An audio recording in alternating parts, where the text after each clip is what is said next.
മറ്റുള്ളവരെ കൊണ്ട് നമ്മളെ ഇഷ്ടപ്പെടുത്താൻ സഹായിക്കുന്ന 5 സൈക്കോളജിക്കൽ ട്രിക്സാണ് നമ്മൾ ഇന്ന് സംസാരിക്കാൻ പോകുന്നത്.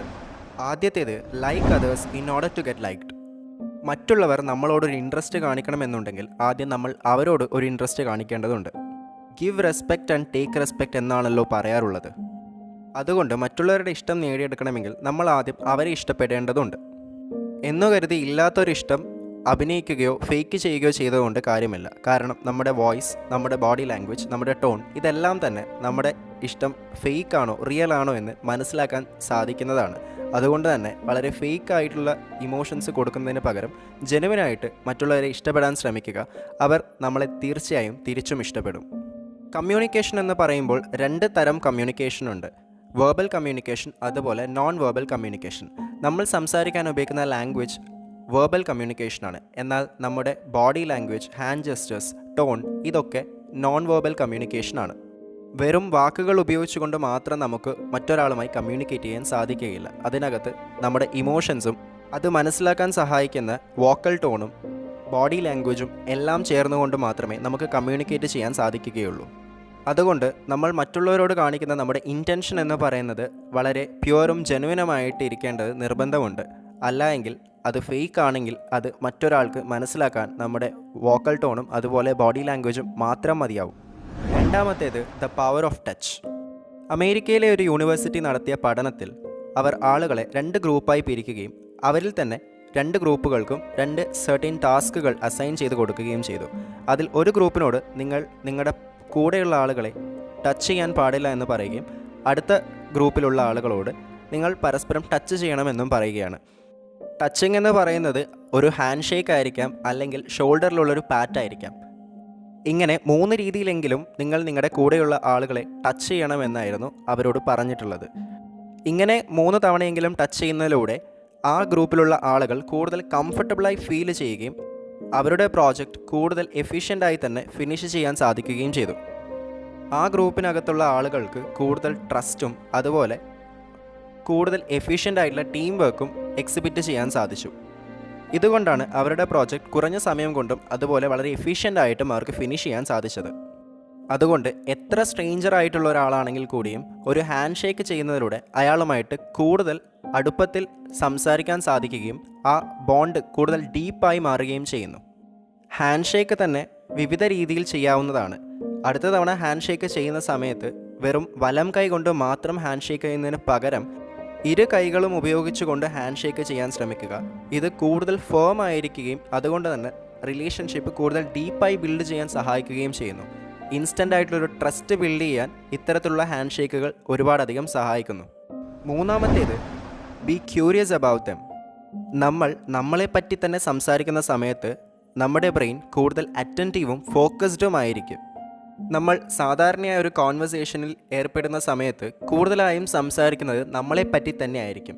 ഇതിന് കാരണം നമുക്ക് സ്വയം നമ്മളെപ്പറ്റി തന്നെ സംസാരിക്കാൻ ഒരുപാടധികം ഇഷ്ടമായതുകൊണ്ടായിരിക്കാം.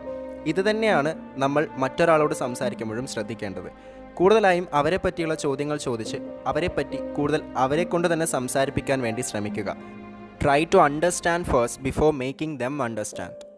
മറ്റൊരാളെ പറഞ്ഞ് മനസ്സിലാക്കാൻ ശ്രമിക്കുന്നതിന് പകരം ആദ്യം നമ്മൾ അവരെപ്പറ്റി മനസ്സിലാക്കാൻ ശ്രമിക്കുകയാണ് വേണ്ടത്.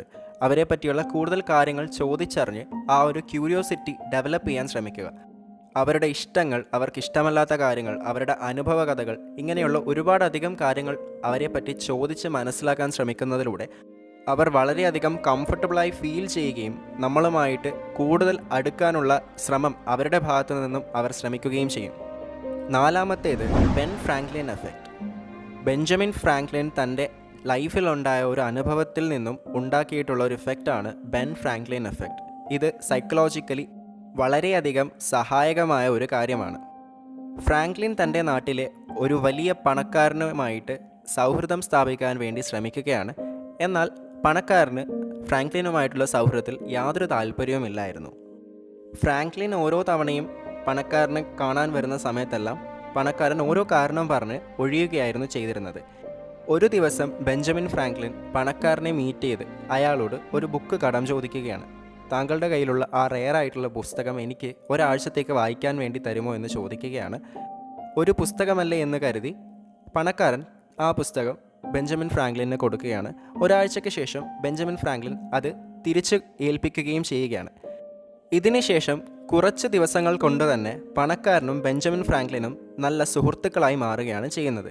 ഇതെങ്ങനെ സംഭവിച്ചു എന്ന് ആലോചിക്കുന്നുണ്ടാവും അല്ലേ?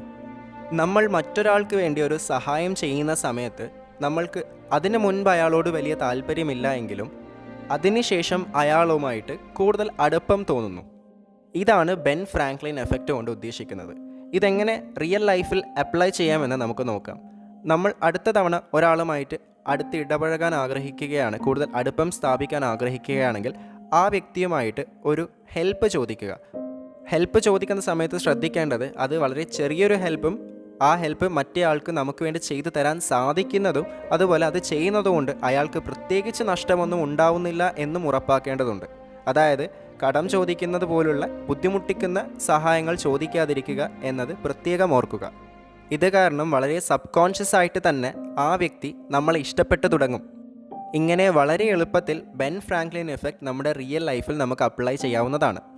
അഞ്ചാമത്തേത് എസ്റ്റാബ്ലിഷ് എ റാപ്പോ. മറ്റൊരാളുമായി സംസാരിക്കുന്ന സമയത്ത് അവരുപയോഗിക്കുന്ന വാക്കുകൾ, അതുപോലെ അവരുടെ നോൺ വെർബൽ കമ്മ്യൂണിക്കേഷൻ, അവരുടെ ബോഡി ലാംഗ്വേജ്, അവരുടെ ഹാൻഡ് ജെസ്റ്റേഴ്സ്, അവരുടെ വോക്കൽ ടോൺ, ഇവയെല്ലാം തന്നെ നല്ല രീതിയിൽ ശ്രദ്ധിക്കുക. അപ്പോൾ അവരുടെ ഇമോഷൻ എന്താണ് എന്നുള്ളത് കൃത്യമായി മനസ്സിലാക്കാൻ സാധിക്കും. അവരേത് ഇമോഷനിലാണോ നമ്മളോട് സംസാരിക്കുന്നത് പരമാവധി അതേ ഇമോഷൻ തിരിച്ച് മിറർ ചെയ്യാൻ ശ്രമിക്കുക. അതായത് അവർ സങ്കടത്തിലാണ് സംസാരിക്കുന്നതെങ്കിൽ അതേ സങ്കടപ്പെട്ട വോക്കൽ ടോൺ കീപ്പ് ചെയ്യാൻ ശ്രമിക്കുക.